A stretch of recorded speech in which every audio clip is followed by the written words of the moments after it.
দুনিয়ার কোনো উপায়েই যদি আপনার সবচেয়ে কঠিন সমস্যার সমাধান না হয়, তবে আমি যে 2 রাকাত নফল নামাজ পড়ার পদ্ধতি আপনাকে বলতে যাচ্ছি, সেই নামাজটি আপনি পড়ে নিন।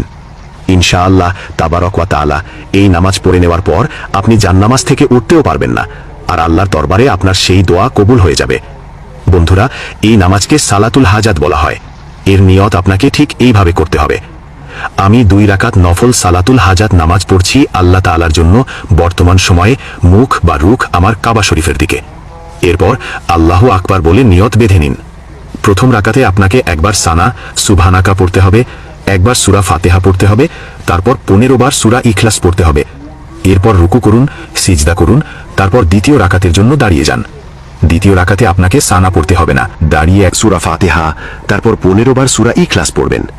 এরপর রুকু করুন, সিজদা করুন, কায়দায় বসুন, সালাম ফিরিয়ে নামাজ শেষ করুন। নামাজ শেষে জান্নামাজে বসে থাকুন। এক শ্বাসে যতবার পারেন আল্লাহ পাকের এই মুবারক নাম পড়ুন, ইয়া হাদিও। শ্বাস শেষ হওয়ার সাথে সাথেই সিজদায় চলে যান। সিজদায় গিয়ে 7 বার ইয়া রব্বানা পড়ুন, তারপর সিজদার অবস্থায় আল্লাহ পাকের কাছে দোয়া করুন। ইনশাআল্লাহ তাবারক ওয়া তাআলা আপনি যে দোয়াই করবেন তা কবুল হয়ে যাবে।